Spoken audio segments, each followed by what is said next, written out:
If I had to start all over, no plants, no tools, this is exactly how I'll rebuild my garden, y'all, here in Central Florida.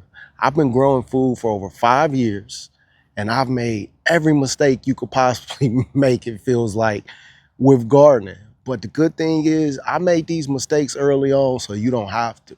I'm gonna walk you through exactly what I would do if you want to start your food forest and your garden. Stay tuned. The very first thing I would do is to fix your soil. Florida soil can be very sandy and weak. I would start composting. Layers of kitchen scraps, leave, grass, greens, and your browns. Let nature work for you. We have what is called sugar sand. It's not that great. That would be the very first thing I would do. There's a lot of things that you can use to fix your soil as well. Some of the things I use is worm castings. I love coffee. I drink coffee. My coffee grounds. You can use shredded paper. So if you're getting deliveries, you can use that cardboard. Think of it like this. The better your soil is, the fewer problems you're going to have long run, and the more food that you're going to be able to grow. Don't let soil be the issue. We have so much other things going on in Florida that can be the issue. Don't let soil be your issue. Mend your soil. Now, this is the part that you all been waiting for, I'm sure. What plants? If I only had a few dollars to start with initially, these are my go-to plants that I will plant in Florida that are tough, fast growing, and they'll feed your family. Let me show you guys what these plants are, what I will start with personally. First up is mulberries. Mulberries fruit fast. They're easy to grow from cuttings. Kids love them. They respond well to pruning, and they're able to survive most of the Florida storms. Next up is Barbados cherries. They have 50% more vitamin C than oranges.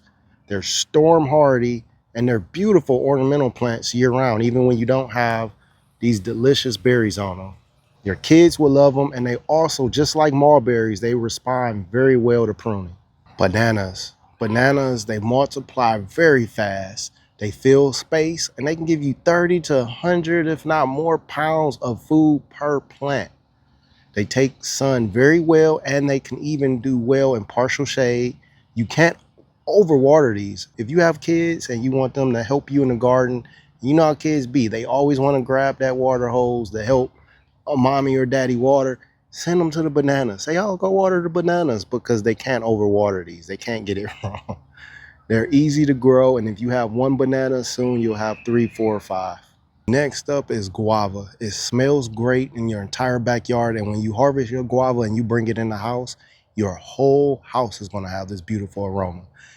Guava trees, they fruit heavy, they survive storms, they could be eaten right off the tree, and they're used in many dishes. They're very easy to grow in Florida. Moringa. Moringa is a staple plant that everyone in Florida should be growing. Moringa, think of moringa as your multivitamin. The protein, the iron, the calcium. This is the healthiest tree on planet Earth that you can grow, that you can get, and you can grow it in your backyard. They're fast growers. They love Florida sun. And again, this plant is like your multivitamin. Why not grow your vitamins in your backyard? Moringa. And they're super fast growers. You plant some moringa, you're going to have a good sized tree that you can eat from in no time. Next up, we got Katuk. Katuk is like a spinach substitute. It has more protein and calcium. It's easy to grow, and it's a great plant that you can put in partial shade to fill the gaps. Everglades tomatoes. Everglades tomatoes can thrive even in poor soil. They fruit heavy. They're disease resistant to most commonly found tomato diseases and all your other tomato plants that you'll see when you start growing tomatoes. You get food from these year round, and one plant can feed your entire family. Excellent tomato plant to grow. Next up, we have watermelon. Watermelon is ripe in the peak of heat. It's easy to grow, and it gives you pounds of food. A pack of seeds that cost under $5 can provide you over 100 pounds of food. I also wanted to add to this that I also would put potatoes in the ground and sweet potatoes in the ground. That's another crop that I will plant along with my fruit trees and my Everglades tomato plant. Potatoes, sweet potatoes definitely, because with sweet potatoes, you can eat the sweet potato, you can eat the leaves. The leaves are like kind of like spinach. It tastes similar, but I actually prefer the taste. I'm not a huge fan of spinach. I prefer the taste of sweet potato leaves, especially when you got the garlic. You throw the garlic all in there, you saute it all nice. It tastes delicious. Sweet potatoes give you two ways of eating, and potatoes are easy to grow. You throw those in the ground. Those are like a set and forget type of crop. Throw it in the ground, and if you're starting all over, I would definitely just sweet potatoes and potatoes. Add that to your list.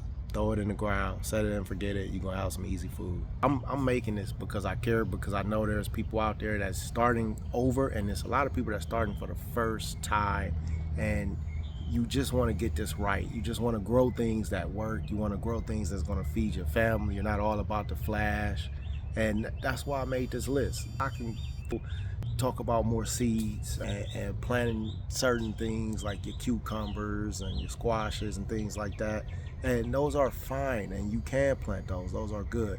But what I'm talking about is things that's going to give you abundance of food for now and years to come. And also a little bit of this is encouraging you to get these things now, because seed packages are still $3, $5. You can still get those for a good price. But some of these trees, just a couple years ago, some of these trees that I mentioned, if you're buying them online, they were $29.99. Now these same trees you're buying for 3 gallons are $59.99 or $89.99. Trees, the prices are going up. They're getting so expensive. I'm encouraging you guys to get some of these trees now, because the price is just getting through the roof. Even if you can't find them, a lot are sold out. So the seeds, they're still good price. You always gonna be able to find some seeds. Well, I'm not gonna say that, because they're taking away seeds now too. But these fruit trees, a lot of these fruit trees, you're not finding them, and they're getting so expensive. I see in a couple years you're gonna get 3 gallon trees $149.99 for 3 gallons. Like, who can afford that? Who can afford actually growing and having a food forest when you're getting 3 gallons for $149, and you're gonna have to wait years anyway for that to give you fruit? Get your trees now, and you can still get your seeds. I'm just being honest with you guys. That's what my video is about. I'm just being honest, and this is what I would do. This is what I did, and it worked for me. And I think it can work for you and your families. And of course, there's always room to do more, but that's just a start. That's all it is. It's just a start. I wish you guys the best, and I hope that you found this helpful. You're thinking now, like, where do I get these plants? You told me so many different trees and plants, but where do I find them? You don't have to necessarily go to big box stores to find them. Oftentimes, that's the worst place you can go. You can go on Facebook groups. You can also go to local farmer markets. Ask your neighbor. If you drive by, or you know a neighbor that's gardening, or you see someone with an incredible food forest, stop by, talk to them, see if maybe you can buy some plants off of them. Cuttings. If you get, let's say you get a mulberry tree and you're pruning your mulberry tree, you don't have to throw those cuttings away. You can put those cuttings in dirt, and you'll grow a new mulberry tree. Same for bananas. If you have one banana plant, you don't have to go out and get 2 or 3 of that same type of banana plant, telling yourself, I want more of this. Keep your one. When it starts to get established and grow, you will get pups from that, and you'll be able to spread that banana plant around however you so please. There's more ways than just going to a big box store to buy your plants. And oftentimes when you go to these big box stores, they're selling you plants that's not necessarily grows in your area. They just got a phenomenal deal on these plants, or they got them in bulk, or they're trying to unload them from another area that they're not selling, and they're just putting them out there. Doesn't mean that they're good for you. Do your research before you buy the plant when you go into these big box stores. And you still, in Florida, we have so many great nurseries that ship. We have so many great ones. You can go online and you can find a Florida nursery that ship. Central Florida, South Florida, there's so many that ship good trees. Just be on the lookout for it. Here's just a few tips, additional tips. Don't buy fussy, delicate plants that require so much attention and work when you're starting all over. You want to skip the raised beds at first. You want to plant in ground or pots and focus on just a few plants and learn them well. I would get something that tastes good, that you like, that grows in abundance. I would get something that's healthy for you, like your multivitamin, and then possibly get something that if you have children that your kids are going to eat, and that also grows well in abundance. That's what I would do. And this is about growing freedom. I grow so my family's okay, rain or shine. And if the economy is up or down, it doesn't matter. We're growing food in our backyard. And regardless of what happens in the grocery store, eventually we're going to get to the point where we're going to be able to just eat from our backyard. Use what you have. You might have some seeds already in the house that's still good. Use them. Bananas can become a food for us if you let it. Even if you just have a couple banana plants, that's fine. Use it. Don't aim for being perfect with what you're planting. Just be consistent. Hey, look, if I can do this from scratch and if I can build this food forest, so can you. I promise you. Subscribe if you're about growing food, strength, and freedom. Let's build this together, y'all. Share this video to anyone who's starting to think about growing food. I appreciate it. And we can do this. Sometimes it just takes a message like this to spark an idea. I can do it. If he can do it, I know I can do it. Getting your garden started for the first time, let me know in the comments. If you got a well-established food forest or garden and you've been doing this for a while, too, also let me know in the comments how long you've been gardening and the things that you're growing. I'm always interested in hearing that because like I said, this is 5 years for me and we've done so much in 5 years. I cannot wait to see how our backyard is going to look in 10 or 15 years. Like this is 5 years and most of our backyard is only a couple years. So we started our gardening for 5 years, but our trees and our plants and most of the things is just a couple years old. Let me show you guys. This area back here, this is only like a year and a half. Year and a half. This is one of our newest areas that we built up in our backyard. And the majority of this is just a year and a half. You can do this. Some of these plants is only 6 months. This papaya tree, a year old, if that. And look at that, y'all. Remember, we're not starting with that raised bed first. We're going to start with pots when you're just starting to grow your food forest. We want pots and planting in the ground. But yeah, less than 2 years old, you can do this. You can do this. Everything I'm doing, you're able to do. I know also mangoes. Somebody is probably thinking, how come you didn't put mango trees in the video? And why didn't you talk about mango trees? We have 13 mango trees and I love our mangoes.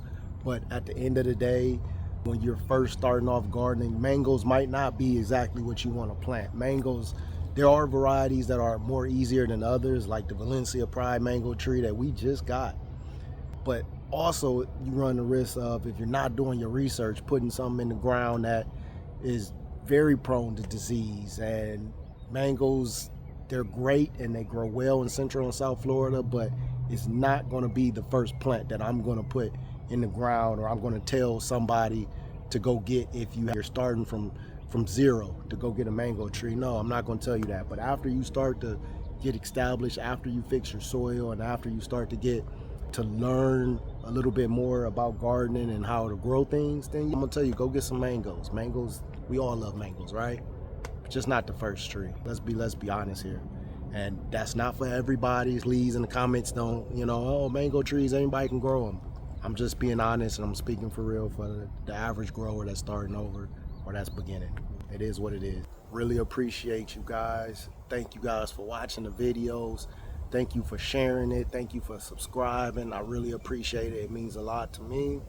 And I'm going to keep bringing them every Tuesday and every Saturday, the best I can for as long as I can. And I hope that you find some value in these videos. And again, if you found value, just let me know.